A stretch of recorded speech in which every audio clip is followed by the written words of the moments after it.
دیکھو کوئی بھی انسان ہو کیسا بھی ہو تو ہر وقت اس کا دل و دماغ میں کچھ نہ کچھ سوچ ہوتی ہے. کوئی لمحہ انسان کا کم از کم بیداری کا کوئی لمحہ سوچ سے خالی نہیں ہوتا. کوئی نہ کوئی سوچ آ رہی ہے اس کے دل میں. عام طور سے وہ سوچ بالکل ایسی فضول باتوں کی ہوتی ہے. کوئی اگر ہوتی ہے تو جو مسائل درپیش ہیں ان کو سوچتا رہتا ہے آدمی. وہ بھی نہ ہو تو ایسی فضول قسم کے خیالات بھی دل میں آتے رہتے ہیں، اچھے بھی برے بھی. کوئی انسان سوچ سے خالی نہیں اور اس کا کوئی لمحہ سوچ سے خالی نہیں. اس سوچ کو رخ موڑ دو اللہ تبارک و تعالیٰ کی طرف، اللہ تبارک و تعالیٰ کی طرف، اللہ تعالیٰ کے ذکر کی طرف، اللہ تعالیٰ کے نعمتوں کی طرف، اللہ تعالیٰ کے شکر کی طرف، اللہ تعالیٰ سے دعائیں مانگنے کی طرف، اللہ تبارک و تعالیٰ کے سامنے اپنی حاجتیں پیش کرنے کی طرف. سوچ کا رخ اس طرف موڑ دو، اور جو موڑو گے تو یہ رفتہ رفتہ کر کے وہ جو سوچیں ہیں ادھر ادھر کی وہ مزمحل ہو جائیں گی اور اللہ جل جلالہ کی سوچ انشاءاللہ غالب آ جائے گی.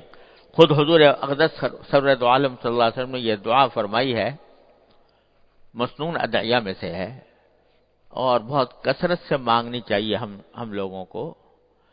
فرمایا کہ اللہم اجعل وساوس قلبی خشیتک و ذکرک، اللہم اجعل وساوس قلبی خشیتک و ذکرک واجعل ہمتی ہوایا و ہوایا فیما تحب و ترضی. کہ اللہ میرے دل میں آنے والے خیالات کو اپنی خشیت اور اپنے ذکر کے اوپر کی طرف موڑ دیجئے.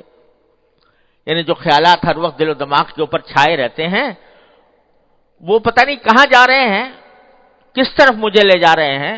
اے اللہ آپ اپنے فضل و کرم سے میرے دل کے ان وسوسوں کو، میرے دل کے ان خیالات کو اپنی خشیت کی طرف اور اپنی یاد کی طرف متوجہ فرما دیجئے. وجعل ہمتی و ہوایا فیما تحب و ترضی، اور میرا ارادہ، میری خواہشات وہ ان چیزوں کی طرف موڑ دیجئے جو آپ کو پسند ہیں. یعنی اب تو پتہ نہیں خدا جانے کیا کیا خواہشات دل میں پیدا ہو رہی ہیں. کبھی دولت کی خواہش، کبھی شہرت کی خواہش، کبھی لوگوں کی تعریفوں کی خواہش، خدا جانے کیا کیا خواہشیں پیدا ہو رہی ہیں. اللہ اب خواہشات کا رخ موڑ کر ان چیزوں کی طرف کر دیجئے جو آپ کو پسند ہیں. یعنی خواہشات کیا ہوں؟ خواہشات یہ ہوں کہ کاش میں اللہ تعالیٰ کی عبادت زیادہ کروں، اللہ تعالیٰ کا ذکر زیادہ کروں، اللہ تبارک و تعالیٰ کی طرف میرا دھیان رہے. خواہشات یہ ہوں کہ جب میں اللہ تعالیٰ کے سامنے حاضر ہوں تو اللہ تبارک و تعالیٰ مجھے جنت عطا فرمائے، اپنے رضا کامل عطا فرمائے، جنت کی نعمتیں عطا فرمائے. اب ذرا ہم سب اپنے گریبان میں منہ ڈال کے دیکھیں کہ جو لاکھوں خیالات صبح سے شام تک ہمارے دل پر رہتے ہیں تو کتنی مرتبہ یہ خیال آتا ہے کہ جنت کیسی ہوگی، اور جنت میں اگر اللہ تعالیٰ نے اپنی رضا کامل کے ساتھ داخل فرما دیا تو کیا نعمتیں میسر ہوں گی. اس کا خیال آتا ہے. یا یہ خیال آتا ہے کہ اگر اللہ تعالیٰ معاذ اللہ ناراض ہو گئے اور اللہ تبارک و تعالیٰ کا غضب متوجہ ہوا، اللہ تعالیٰ ہر مسلمان کو اپنی پناہ میں رکھے، تو کیا حالت ہوگی، جہنم کیسی ہوگی. قرآن شریف بھرا ہوا ہے اس جہنم کی تکلیفوں کا ذکر کرنے میں بھرا ہوا ہے. جگہ جگہ قرآن کریم نے اس کا ذکر فرمایا ہے، جنت کی نعمتوں کا جگہ جگہ ذکر فرمایا ہے. کتنی مرتبہ خیال آتا ہے ان جنت کی نعمتوں کا، کتنی مرتبہ خیال آتا ہے دوزخ کی تکلیفوں کا، دوزخ کے عذاب کا. کتنی مرتبہ خیال آتا ہے کہ مرنے کے بعد میرے ساتھ کیا ہونے والا ہے.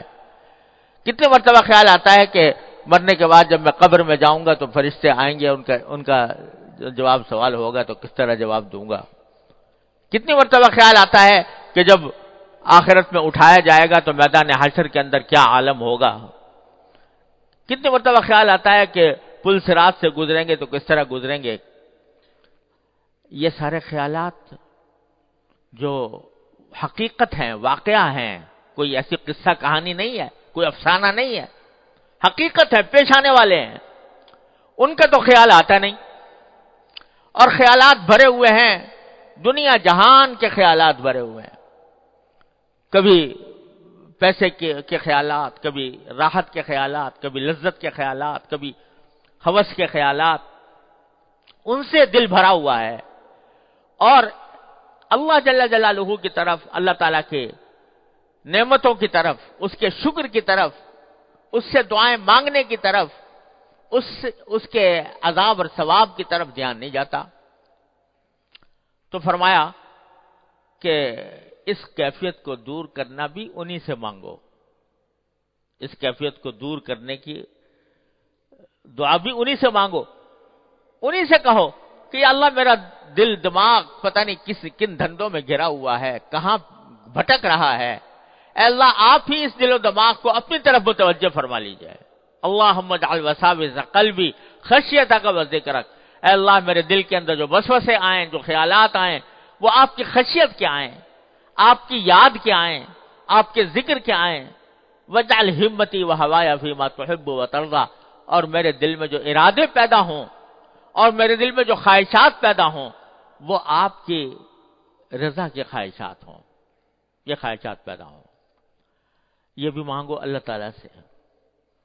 اور اللہ تبارک و تعالیٰ نے فرمایا ہے کہ اللہ یجتبی الیہ من یشاء ویہدی الیہ من ینیب، اللہ تعالیٰ اپنی طرف کھینچ لیتا ہے جس کو چاہتا ہے، اور اپنی ہدایت دیتا ہے اس کو جو اس کی طرف رجوع کرتا ہے، جو اس کی طرف رجوع کرتا ہے، یعنی ہر معاملے میں اسی سے مانگتا ہے، ہر معاملے میں اسی سے رجوع کرتا ہے، تو اس کو اللہ تعالیٰ ہاتھ پکڑ کے اپنی طرف لے آتے ہیں۔ یہدی الیہ من ینیب۔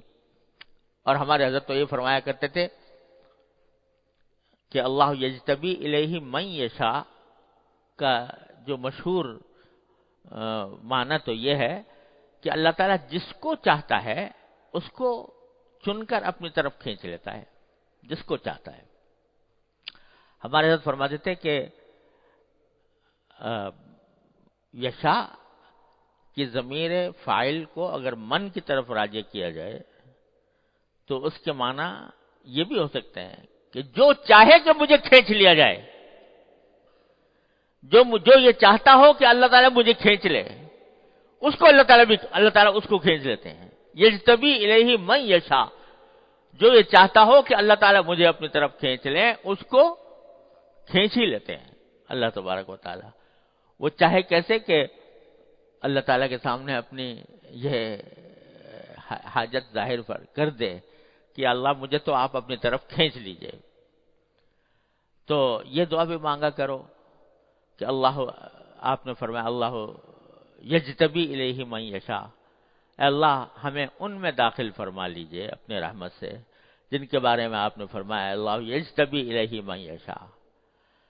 اور یہ تو ہے ہی کہ ویہدی الیہ من ینیب، جو آدمی رجوع کرنے والا ہو اللہ تعالیٰ کی طرف، ہر بات میں اسی کی طرف رجوع کر رہا ہے، اپنے خیالات بھی ان سے مانگ رہا ہے، اپنے خواہشات بھی ان سے مانگ رہا ہے، اپنی ہدایت بھی ان سے مانگ رہا ہے، تو یہدی الیہ من ینیب، تو اس کو اپنی طرف ہدایت عطا فرما ہی دیتے ہیں اللہ تبارک و تعالی۔